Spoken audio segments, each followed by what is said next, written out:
Tonight we begin from the oil and gas sector, where Ghanaians across the diaspora have been encouraged to return home to explore numerous business opportunities in the upstream petroleum industry.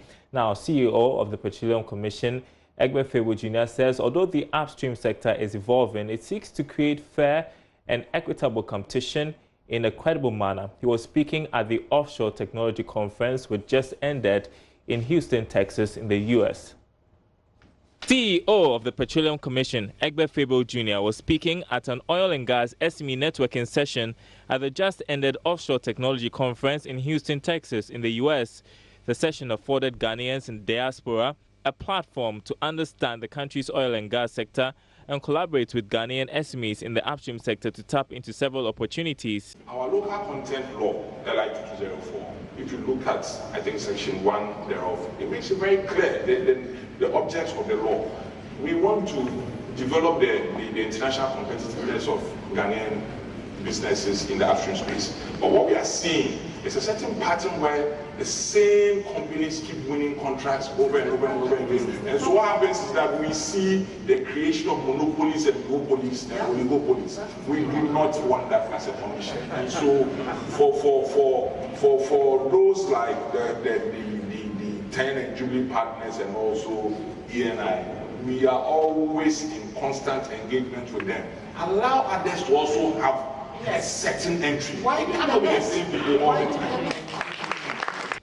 This year's edition of the Offshore Technology Conference ended successfully with a call on international oil companies and joint venture companies to help build and develop indigenous Ghanaian companies with their full capabilities within the oil and gas industry. Over 4 days, global leaders within the upstream sector, industry players and stakeholders deliberated on effective and sustainable ways to promote local content and local participation. There were representatives from the Ministry of Energy in Ghana, the upstream petroleum regulator, the Petroleum Commission, and some major oil firms.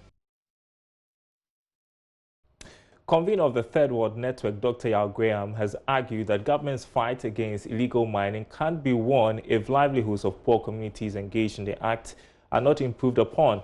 Speaking at the National Conference on Artisanal and Small-Scale Mining in Ghana, Dr. Graham advocated government's multi-sectoral mining integrated project to deal with the root causes of illegal mining and not just the illegality.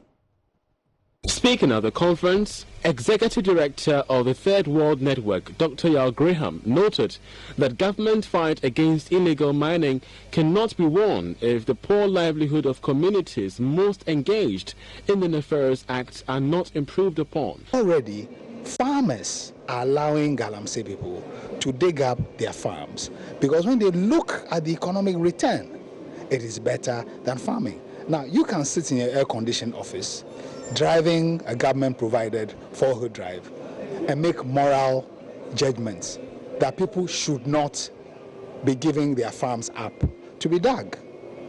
But if you were in those shoes, you probably made the same economic choice. Now, that is not to say they are not breaking the law. It doesn't mean they are not breaking the law. But the point that we made in this conference, that this is the third offensive against illegal gold mining. Each time, since the thing started from Kufuor's time, the amount produced by illegal miners has increased. It must tell us that surely. Whilst it's important to enforce the law, if you don't find the root causes of illegal behavior, you can't solve it. National Projects Coordinator for the Multi-Sectoral Mining Integrated Project, MMIP, of the Ministry of Lands and Natural Resources, Dr. Isaac Kakari, outlined some measures government is taking to address this situation. He says $3 million out of a World Bank facility has been earmarked under the Multi-Sectoral Mining Project for alternative livelihood programs for mining communities. Now, one of the things that we're going to do is that the baseline will, for instance, tackle the issue of alternative livelihoods, tailoring the communities themselves. So we have to go to the ground and begin to let them tell us what they want to do other than mining. So that when you ask them to do that, they are more likely to do what the program.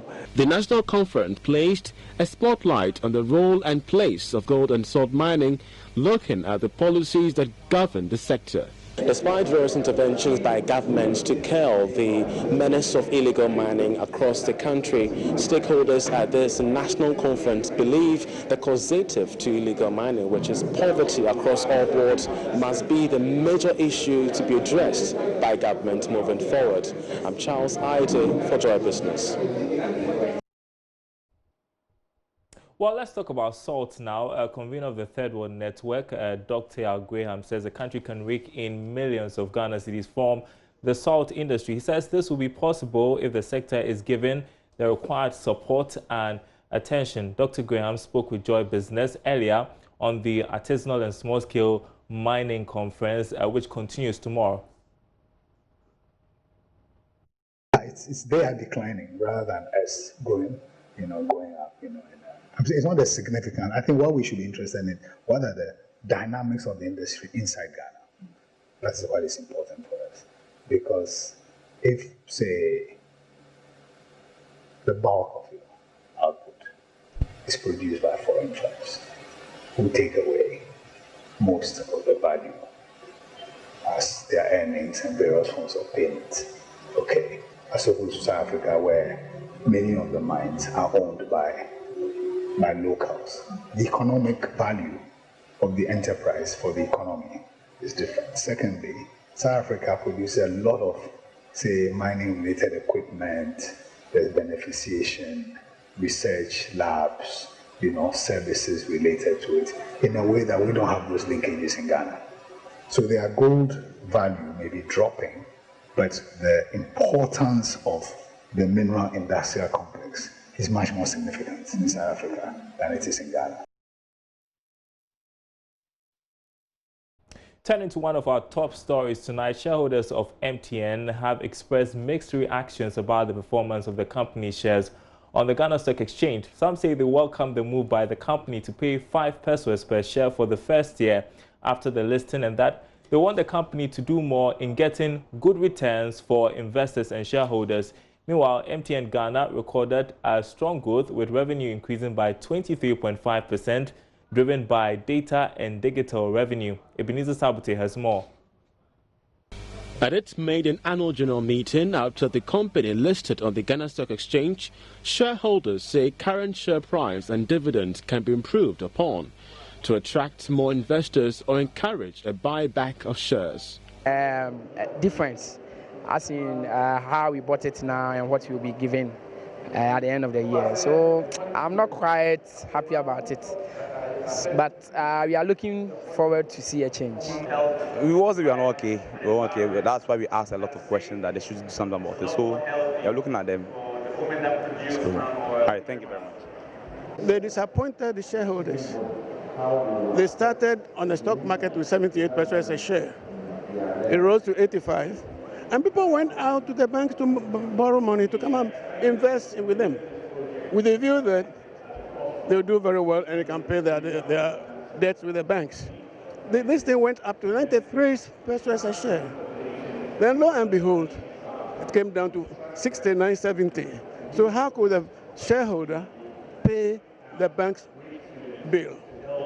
Meanwhile, board chair of MTN Ghana, Dr. Ishmael Yamson, in a response noted it is too early for the shareholders to raise such concerns, as this is the first year for the company after listing. We are actually defeating the very purpose of making the shares available to small Ghanaians.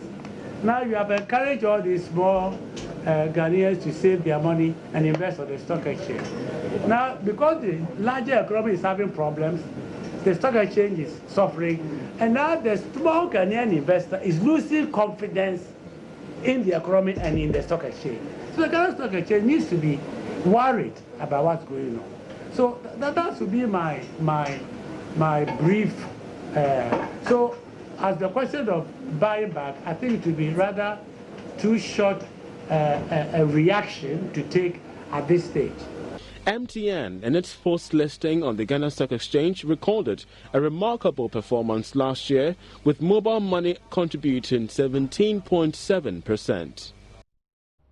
Meanwhile, Chief Executive of MTN Ghana, Selom Adadivo, is appealing to the National Communications Authority to be fair in pricing the available telecom spectrum for other players. According to him, MTN Ghana has expressed interest in acquiring additional mobile spectrum in order to improve its network service delivery to customers, but wants a competitive price. Comment on what price we're willing to pay. All we can say here is we have to have fair pricing when it comes to spectrum. You know very well the price we paid when we acquired ours, and you know very well the price that was offered to Vodafone in the last bid. So for us, it has to be fair pricing, and until an offer comes out, we won't be able to predetermine what that is, but we're seeking that we're treated fairly with regards to pricing. I think the second thing as well is to understand that in all of these things, there has to be a valuation that's done on what spectrum is offered to you and what bands you can use for. And based on that as well, the value to us will determine how much we're willing to do. And until the offer is out, we can't do that exercise comprehensively, and therefore we'll have to wait for that. But we're seeking fair pricing in terms of the offer. All right, let's do some analysis on what we're hearing from the AGM, shareholders' reaction to the fact that they are getting a 5 pesos as dividend. Joining me is Head of Research at Data Bank, Alex Wahin. We're also going to be talking about how the company has fared over the 1 year they have been on the local bourse. Thanks very much for your time tonight. So let's begin with MTN's performance on the stock exchange, really. Were we expecting so much? Yes, of course. I mean, and I will also say that the performance on the stock exchange has been quite disappointing. Because as you recall, the IPO price was quoted at 75 pesos per share. The share price has been probably the most volatile on the Ghana Stock Exchange. We're hearing that it's around 62, 69, I'm not too sure, but it's hovering around the 60s. Yes, as of yesterday, it closed around 69 pesos per share. But as we speak now, the share price actually went up by 6 pesos to 75 pesos, which is the IPO price. And so what do you think did not work for MTN, really? I think basically, it's the presence of retail investors on the market. I mean, the retail investors who bought the shares. I mean, for instance, it may interest you to know that only 100 shares actually moved the price from 69 to 75 today. And that is quite interesting, and it's something that the market has to think and find a way of resolving it. I mean, you have very few shares. I mean, you are talking about just 75 cedis or so, or 70 cedis worth of shares trading, and the price of MTN moving from 69 to 75 pesos. That's quite significant as well. It's something and what could have been the trigger? The market has. Yeah, well, I think the company had declared some dividend, some decent dividends recently.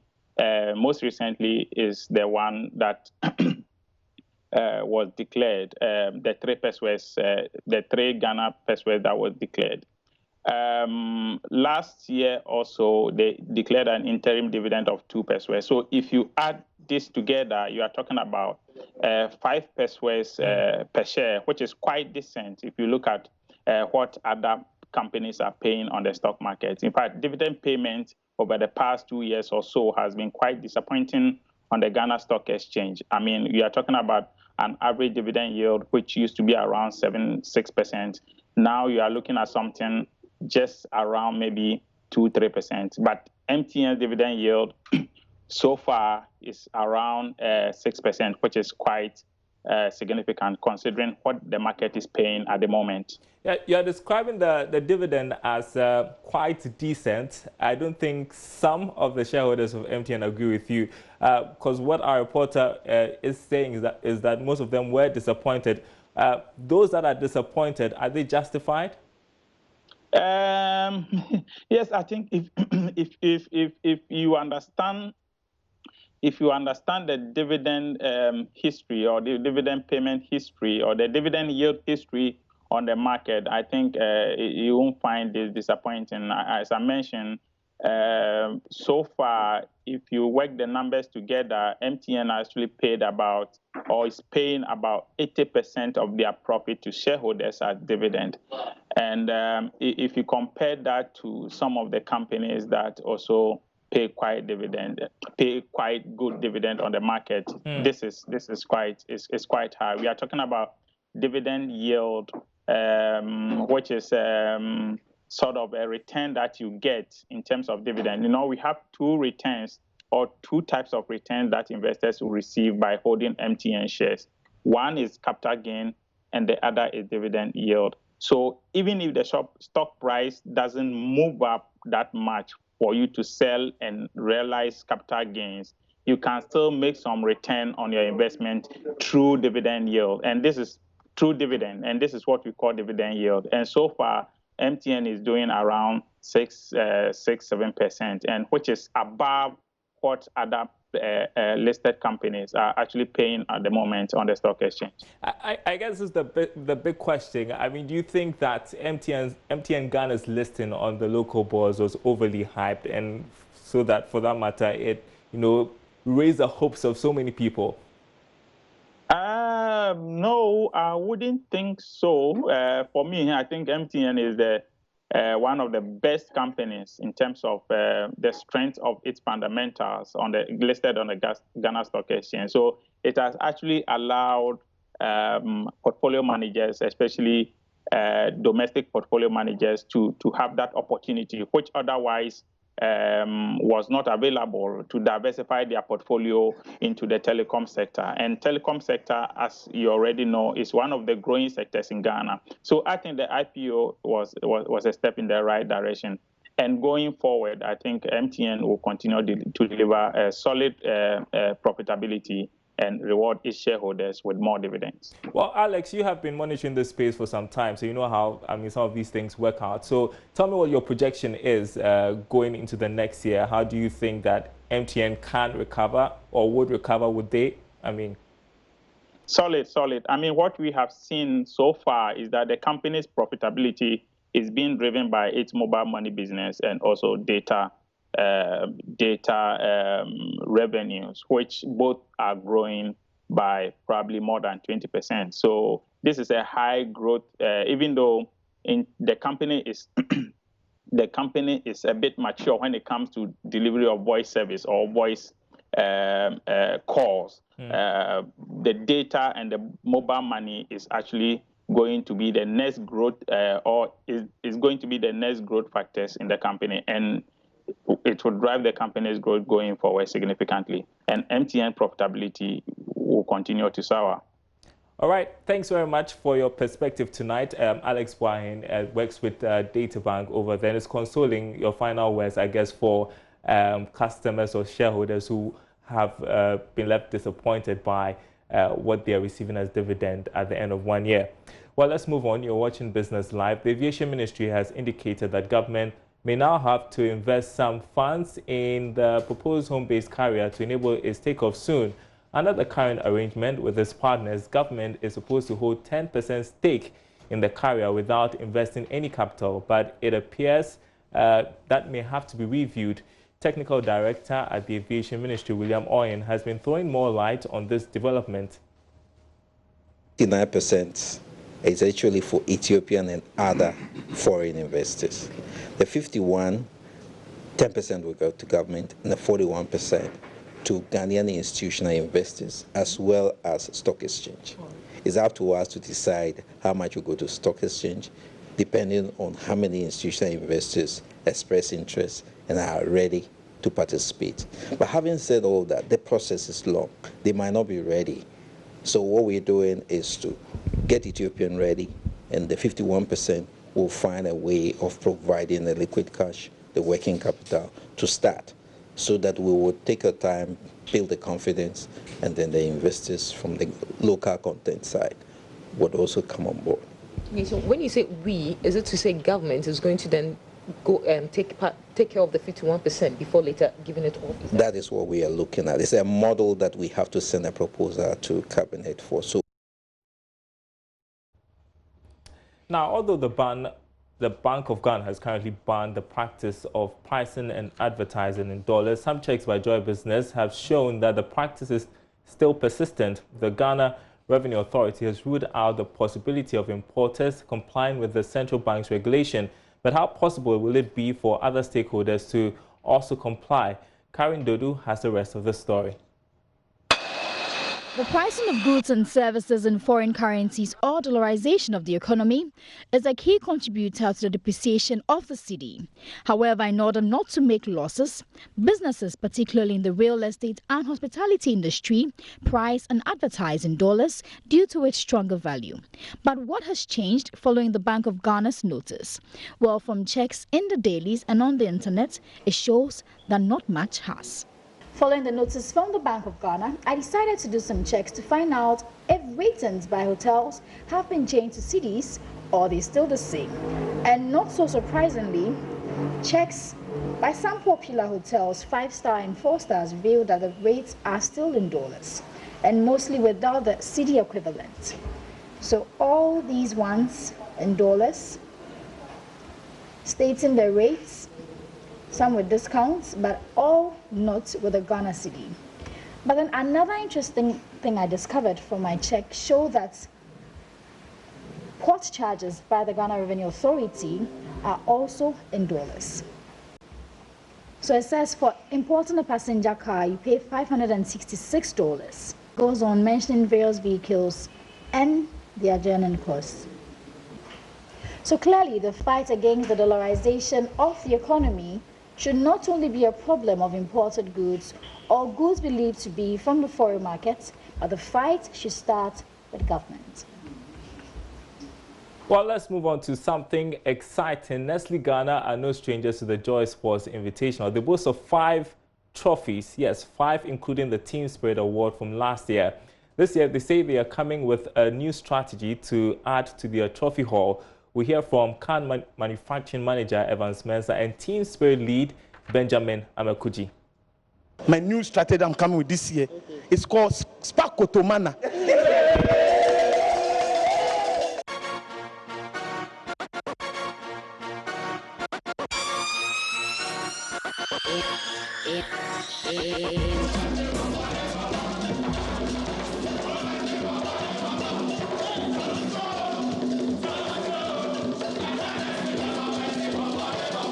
We want Joy FM to know who we are. You know we are Team Nestle, right? Yeah. Action! No. Action! No. Action! No. You can see the display of all the trophies we won last season, and it is not by joke. You have seen for yourself the morale behind the team. I mean, this is true morale. We don't only talk, but we perform action. Yeah. The message we are sending across is that this season we are coming and we'll come with full vim. Yes. We are coming to win. All trophies are displayed. All trophies. Last season, I think the only tournament that we couldn't win was the soccer, right? So the team came back. We have rehearsed well. Yes. And let me tell you, the manager we are bringing on board now. Yes. We are bringing manager Klopp, Jurgen Klopp. Yes.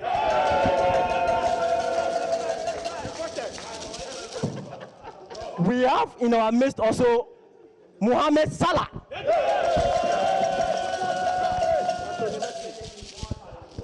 We have Messi, Lionel Messi, but I think this time around we are not featuring Lionel Messi. Because I'm a ton, I'm telling them my new strategy I'm coming with this year. It's called Spakotomana. Spakotomana. The last time we were playing Kit Kata, Tiki Taka, but this time around it's Spakotomana. You just saw the display. This is just a display. Since I'm a ton, I'm coming to take it again. And as I always said, we will always take it, and we are returning every cup. We are taking the cups again. Again, we are taking the cups again. Ladies and gentlemen, are you ready now? We are taking the cups again. Go Patomana! Go Patomana! Go Patomana! Enough is the data!